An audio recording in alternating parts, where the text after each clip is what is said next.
Je voudrais revenir sur au-delà de l'IHU en général, sur votre travail en particulier. Vous travaillez sur différents sujets, sur le microbiote, les mycobactéries, les diagnostics, vous l'avez rappelé tout à l'heure, mais il y en a un qui nous intéresse en particulier, dont on avait prévu de parler, qui est la paléomicrobiologie. Oui. Alors, en gros, c'est la science appliquée aux secrets de l'histoire.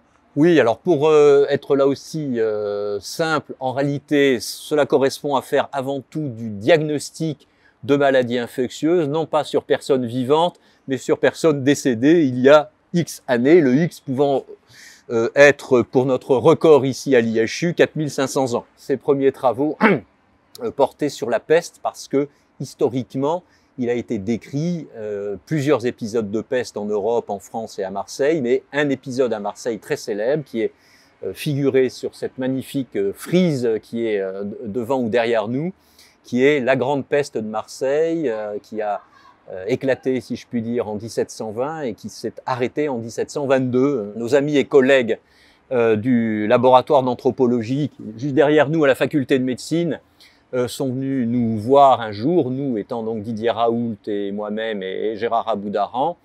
Il s'agissait d'Olivier Dutour et Michel Signoli, anthropologues, en disant voilà, on a retrouvé des squelettes à Marseille dans une fosse commune. On sait que ces squelettes correspondent à ce qui est décrit comme étant la grande peste de Marseille 1720-1722 parce qu'on a tous les éléments pour penser que ces squelettes correspondent aux personnes décédées à l'Hôtel-Dieu, qui est aujourd'hui un hôtel de luxe, mais qui en 1720 était l'hôpital qui hébergeait les miséreux et singulièrement les pestiférés, dont certains allaient mourir là et dont certains allaient sortir vivants, ceci étant, de l'Hôtel-Dieu. Éventuellement, si on a le temps, j'y reviendrai, puisque ce sont des travaux que nous menons actuellement sur l'efficacité des traitements à l'époque, qui renvoie à l'actualité. Et donc, ils sont venus nous voir en disant, on a ça, est-ce que vous, au laboratoire de microbiologie, vous avez moyen de confirmer que ces gens-là sont bien morts de la peste, c'est-à-dire d'une maladie infectieuse mortelle qui est causée par un microbe particulier qui s'appelle Yersinia pestis, et il s'appelle Yersinia pestis parce qu'il a été découvert, comme je vous le disais il y a quelques minutes, par Alexandre Yersin, qui a découvert ce microbe en 1894, missionné par Louis Pasteur à Hong Kong. Et il était bien, donc, c'était bien un pasteurien, Alexandre Yersin. Il était franco-suisse. Hein, c'est une personne qui est née en Suisse, qui était née en Suisse. Et donc, c'est le découvreur du microbe de la peste, avec, à l'époque, une controverse, tenez-vous bien, dans Lancet, puisqu'il était en concurrence à Hong Kong avec une équipe de Japonais, avec un contexte géopolitique intéressant, puisque les Japonais étaient des microbiologistes de l'école berlinoise de Robert Koch, le Japon étant quand même depuis très longtemps un allié dans toute nature, y compris intellectuelle, scientifique de l'Allemagne. Donc on est à la fin du 19e siècle. Et donc les chercheurs japonais, très brillants par ailleurs, avaient été formés par Robert Koch dans son institut à Berlin. Et donc le chercheur japonais a écrit dans Lancet, ça y est, j'ai découvert le microbe responsable de la peste. En réalité, en reprenant les documents maintenant, rétrospectivement, il s'agissait très très probablement d'un pneumocoque, ce qui était déjà extraordinaire en réalité de faire ça à l'époque, mais enfin, c'était pas exactement ce que l'on sait maintenant être du microbe de la peste, et simplement parce que, si vous voulez, ce chercheur japonais avait des accointances plus directes avec les éditeurs du Lancet de l'époque pour publier rapidement son truc, alors que le malheureux Yersin n'avait pas les mêmes accointances, et lui, il a fallu qu'il câble une communication à l'Institut Pasteur, publiée dans les fameuses annales de l'Institut Pasteur, modèle académique qui me convient très très bien. Et voilà, donc il y a toute une histoire qui est magnifique. Bref, on a travaillé là-dessus. Rien n'a changé, donc. Voilà, non, rien n'a changé. Les choses se répètent simplement avec des noms de personnes différentes, mais les conflits intellectuels et les façons de faire et les petites magouilles sont toujours les mêmes en réalité. Il y a éventuellement que l'échelle de temps, parce que pour câbler, c'était un peu plus long que d'envoyer un mail par Internet. Mais il s'en fallait de quelques heures, en réalité. Et donc, effectivement, en fait de peste des dents, en réalité, on a travaillé sur ce qu'il y a à l'intérieur de la dent, qu'on appelle la pulpe dentaire. C'est ça qui nous fait mal quand on a une rage de dents. C'est la pulpe, en réalité, est très innervée.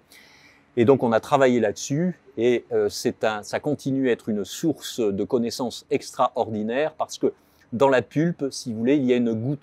La pulpe, en réalité, contient une goutte de sang au moment du décès de la personne. Et donc, du coup, vous pouvez connaître tous les microbes qui étaient dans le sang à ce moment-là, Et en général, quand quelqu'un décède d'un microbe, d'une maladie infectieuse, ce microbe est dans le sang au moment du décès. Ouais. En général, pas toujours, mais en général, pour caricaturer un tout petit peu. Et donc, du coup, on a compris petit à petit que là, on avait un tissu, un organe extraordinaire pour travailler sur les causes infectieuses des décès des personnes décédées il y a quelques siècles ou quelques millénaires. Eh bien, c'est des connaissances nouvelles que l'on doit pouvoir appliquer aux situations actuelles. Si on continue sur le fil conducteur de la peste est une maladie infectieuse en Europe au XVIIIe siècle, c'est une maladie infectieuse dans certains pays du monde en 2021. Les deux endroits où ça continue à se passer essentiellement aujourd'hui, c'est Madagascar, et puis un deuxième pays d'Afrique, c'est la République démocratique du Congo, et en réalité, il y a quelques autres pays dans lesquels il y a toujours des personnes qui souffrent de la peste.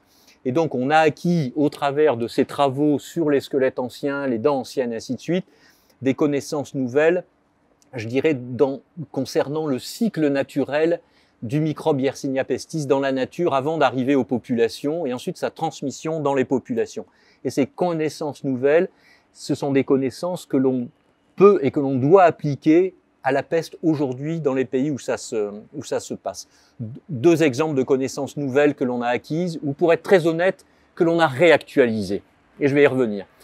Une première connaissance nouvelle, ou pour être extrêmement honnête, que l'on a réactualisée, que l'on a fouillé et mieux compris, c'est le fait que le microbe responsable de la peste, c'est avant tout un microbe qui est capable de rester vivant, quiescent, dans certaines conditions, dans le sol en réalité.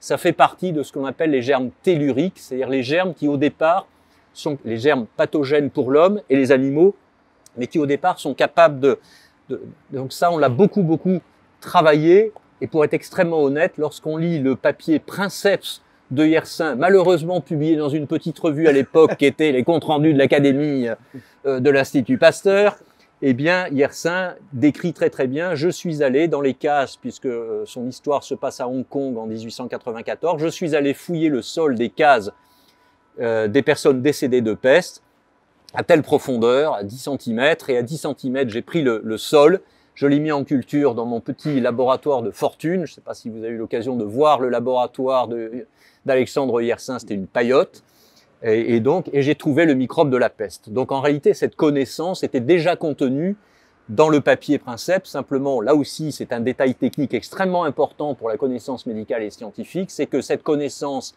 écrite en français dans une petite revue en français, elle n'est très mal indexée dans les databases d'articles médicaux.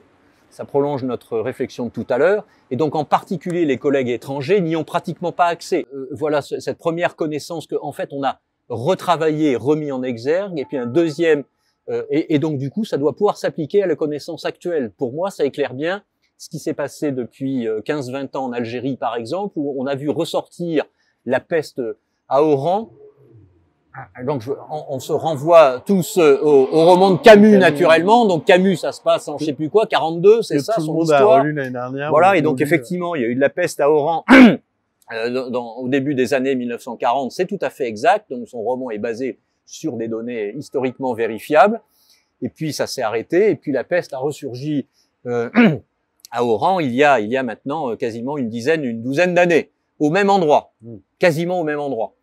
Et donc, il y a ce que l'on appelle des foyers de peste dans le monde qui ressortent comme ça, non pas régulièrement, mais de temps en temps, un peu comme des volcans vont rentrer en éruption sans que ça soit prévisible. Et donc, il y a des foyers.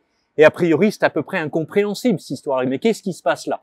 Un élément d'explication, donc, que l'on a travaillé, mais en réalité, pour être modeste, en repartant des travaux Princeps de Yersin, eh bien, c'est qu'effectivement, le microbe est capable de survivre dans le sol dans certaines conditions. Ce qu'on a beaucoup travaillé, c'est quelles sont les conditions qui permettent au microbe de. Et encore une fois, un deuxième exemple de connaissance nouvelle acquise, c'est la possibilité de transmission de personne à personne du microbe de la peste par ce qu'on appelle les ectoparasites, en particulier les poux, que l'on peut parfois, lorsque l'hygiène vestimentaire est défaillante, porter non pas directement sur soi, mais dans les vêtements, en réalité au contact du corps. Et on a tout un faisceau d'arguments pour montrer que très probablement les poux de corps ont joué un rôle déterminant dans l'explosion des épidémies de peste, par exemple à Marseille au XVIIIe siècle.